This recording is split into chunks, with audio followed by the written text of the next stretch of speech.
Guys, it's your girl T, and it's time for another recap of our favorite show, Young and the Ratchet, aka Loving Hip Hop ATL. And we had a good old funky time on Twitter this past Monday, live tweeting, going back and forth, and telling all types of jokes about this past Monday's episode. So let's go ahead and get the recap started. So in our opening scene, we have Kalina, and she's meeting up with Ashley. And basically, she feels torn. She feels like Ashley's way too possessive. Ashley also took her phone, so that way Kalina would not be able to call or talk to her husband, Tony. And Kalina's starting to feel some type of way. She's feeling like Ashley's being way too clingy, and that she's supposed to be coming for her to, have fun and, dip and dab and do the little thing. But now Ashley's taking her out of focus.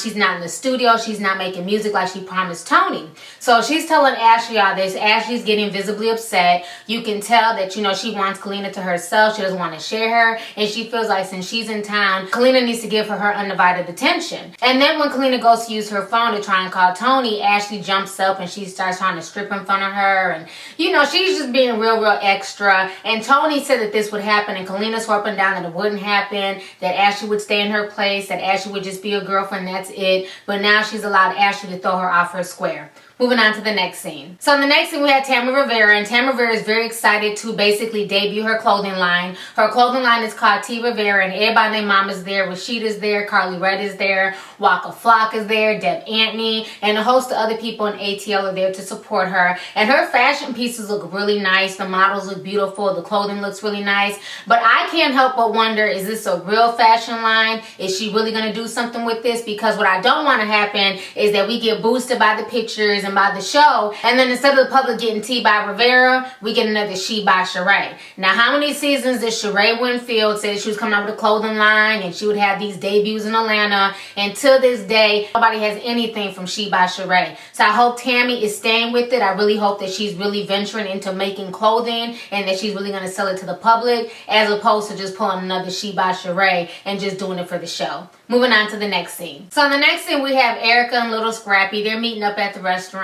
And basically, this scene is a hot-ass mess. Scrappy is talking in third person. Erica says he's crazy and has multiple personalities. And that basically Scrappy keeps texting her, and she wants to know why Scrappy's sending her mixed feelings.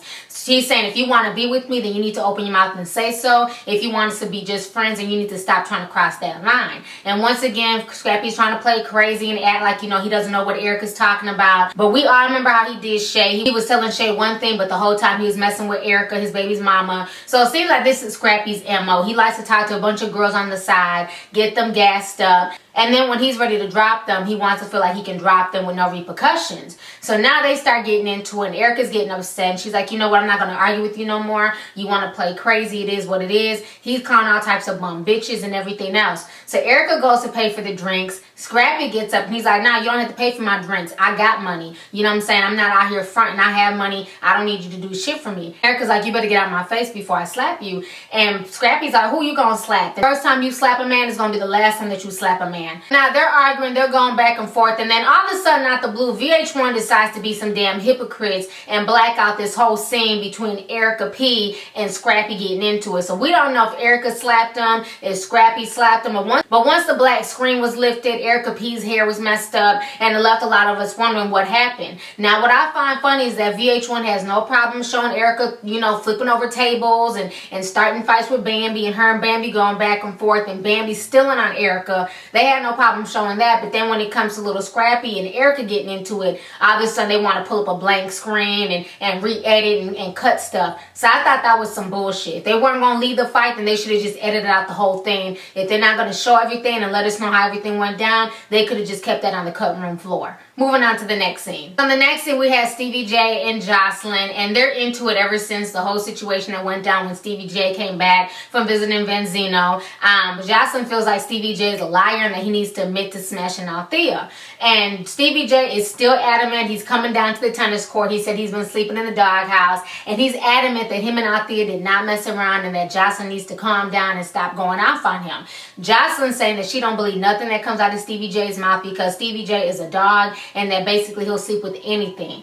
And the thing I find funny about that is that if you can say that your man is a dog and he'll sleep with anything, then what does that say about you? You know, I find it funny that Joseline is so insecure all of a sudden. She's so mad about Stevie potentially cheating on her. But she had no problem when she was the jump off and the side chick while Stevie was with Mimi. I find the whole situation funny how the chickens are coming home to roost, but now Joseline's pissed off about the entire situation. Moving on to the next scene.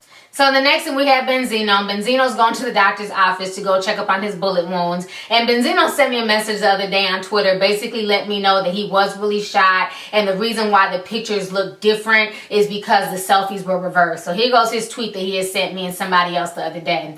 So anyway, so he's in the doctor's office, and I love how they show the bullet wound, and then the doctor just takes a regular Band-Aid and just covers it up. I'm like, really, doctor? You couldn't have gave him some padding, something to make sure that it doesn't get infected? He didn't put no alcohol on there, no nothing. So now they're talking about the whole situation. Benzino's telling the doctor how everything went down, and now they're looking at the x-ray, and Benzino's like, look, doc, look, this is proof I do have a neck. Folks keep saying I don't have a neck, but look, I really do have a neck. It's not as long as other people's necks, but there goes my neck bone right there.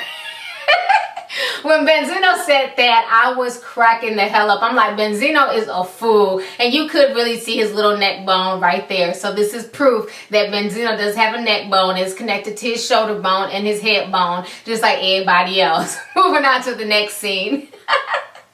So in the next scene, we have Benzino and Althea. So they're sitting there in the living room, and basically Althea is happy that he's back from the doctor, and he's giving Althea the update, and he's basically pouring out his heart to Althea once again and thanking her for being there for him and having his back, and, you know, saying how much he really loves her. And Althea is saying that, you know what, she loves him a lot and she wants to be with him, but she does not feel comfortable being around Stevie J and Joseline, being that Stevie won't admit to this. And Althea's like, you know, why would I lie about this? Why would I lie about sleeping with somebody?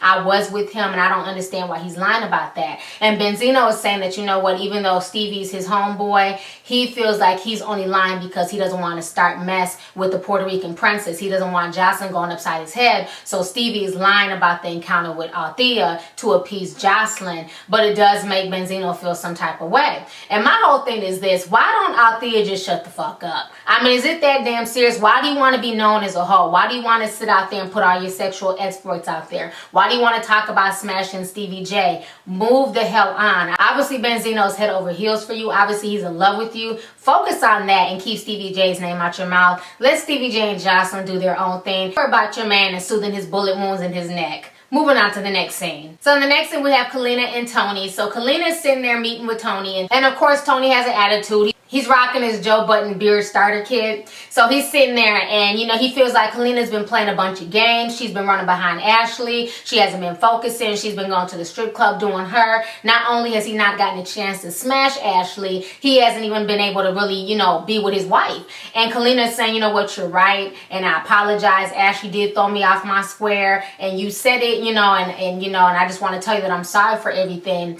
And what kind of got me in this scene is that for the past 3 weeks, okay, first of all, Kalina nor Tony are in the opening credits, but it's funny how Mona Scott all of a sudden wrote them into this show, okay? She came in as Rashida's friend, but now she's, you know, running with this script. So for the past few weeks, she's been talking about Ashley. She gave Ashley this grand introduction and everything else. But this is the first time in the past few weeks that we've heard her son's name even mentioned. Now, she mentioned before that she had a kid. We didn't know his age. We didn't know his name. But last night, she mentioned his name, and she mentioned that he lived in Texas with her family, and that she needs to get this money, and that she needs to get her music career back on track, so that way they can go back down there and get their son and have full custody of their son. You know, I think to me that should have been more important. That should have been their goal from jump, as opposed to sitting here running behind Ashley and catering to her shit. So I just kind of found that funny that they waited so long to even speak on their son, but yet instead we've gotten this grand introduction of this girl Ashley, and it's like, you know, you might as well make her part of the cast, as long as she's been on here for the past few weeks talking and carrying on with Kalina and her man. Kalina apologizes to Tony. They end up kissing and making up, and she swears up and down she's going to tell Ashley what time it is, tell Ashley that she needs to go back home and that she needs to focus on her son, her husband, and her career. Moving on to the next scene. So in the next scene, we have Tammy and Waka Flocka, and they're going to the courthouse. They've decided they can no longer wait. They don't want to be, you know, boyfriend and girlfriend anymore. They want to be husband and wife. So they go down to the courthouse, and they walk in, and they walk out, and they're married. And it is really, really sweet to see them happy. It's really cool to see Waka Waka Flocka take it to the next level. You know, him and Tammy make a really good couple, and they seem to genuinely love each other on the show.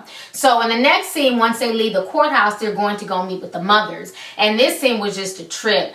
First of all, when I first seen Tammy's mother, I'm like, Harper, who this woman? Because she don't look anything like Tammy. I don't know if that's her biological mother or she's adopted, but they look nothing alike. From what I'm hearing, Tammy's father's from South America or something like that. I thought Tammy was full Latina. I didn't even realize she had black in her until I saw her mom. But it's not even about their skin tone. They just don't look anything alike. She don't have any of her mother's features. But that was her mom on the show with her, and Deb Atney was there as well. And you could tell they were both really, really hurt because they felt like, you know what, this is Ja's big day. Deb Atney said that she wanted to walk her son down the aisle because she was a mother and father to Waka Flocka. And she feels that it's kind of selfish that they just took it upon themselves to go get married without telling any of the mothers. And Waka's like, you know what, this was our decision. We didn't want to wait. We didn't want permission from nobody. This is who I want to be with, and I'm sorry if I hurt y'all's feelings, but we felt the need to do this. And the whole time Tammy's mom is really disappointed as well. She looks like she's about to cry. Tammy's like, you guys are making us feel guilty, and we weren't trying to feel guilty. We just wanted to do what we felt was right. And they're saying, that's fine. You guys can do what you guys felt was right, but you guys should have been open and honest with us so that way we knew how to handle it in advance. And then Ms. Deb talks about how, she just lost Kato Red, and now Waka ran off and got married, and she's taking it really, really, deep. And a lot of folks were saying that, she's going too far with it. How you gonna compare them getting married to your son dying? But I do feel like Waka and Tammy could have at least invited her to the justice of the peace or to the courthouse just so she felt included. And I think because she had her heart set on the wedding and everything else, that this kind of hurt her. So I think that they should have included both the mothers in their decision. But at the end of the day, this is between Waka and Tammy. They're the ones marrying each other. They're not marrying the mothers. So all we can do is respect their decision to go down to the courthouse and get married on their own. Moving on to the next scene. So in the next scene, we have Mama D, and Mama D is taking her messy ass over to Erica P's house to go talk to Erica P about everything that went down with Scrappy. So she gets over there, and Erica P's telling her everything, and she's like, I don't understand. Scrappy was my best friend. He knows what I've been through, all the hurt I've been through, and how dare he clown me and try and make fun of me. He knows I've been in an abusive relationship. I'm just tired of this. I feel like your son is not the same person that I've gotten to know and love. And Mama D's just sitting there listening to all this, and she's watching Erica P break down and cry. And then Mama D gets on the couch next to her, and she, apologizes on behalf of her son, as if her son is not a grown man who can't speak for himself. So she apologizes on behalf of Scrappy, and she says that she will never allow Scrappy to hurt her again. And this is why Scrappy can't get into a fulfilling relationship, because his mother is always involved. Scrappy is trying to be with Bambi. For whatever reason, Mama D is always trying to be friends with his ex-girlfriends or with the side pieces. That's the same thing she did with Erica. When Scrappy was trying to make it work with his baby's mother, Erica, then all of a sudden, here goes Mama D being cool with Shay. Why don't Mama D just step out the picture? It has nothing to do with her. She's over here hugged up with Erica P, but yet and still your son is trying to be with Bambi, but you're not over there hugged up with her and trying to make things right with her. How backwards is that shit? Moving on to the next scene. So in the next scene, Kalina meets back up with Ashley to basically break the news to Ashley that she no longer wants to be with her and that she needs to fly her ass back to New York. So of course, Ashley's taking it really hard, and she starts crying, and she feels like, it's not fair that Kalina loves her husband more than she loves her, and she feels like she's being strung along. I definitely feel like this entire scene was nothing but for the cameras. Folks have been saying Kalina's bi and she's really bi, and that's fine. But I feel like, she did all this for the cameras, because the average bisexual chick, is not going to allow herself to get played the way Kalina played her. And I feel like she brought her best friend on the show just so they could create a storyline, because let's be real, what chick is going to really get down like that with their best friend, break their best friend's heart, and put her through all these ups and downs when that's your genuine friend? To me, their whole dynamic, the whole situation made absolutely no sense.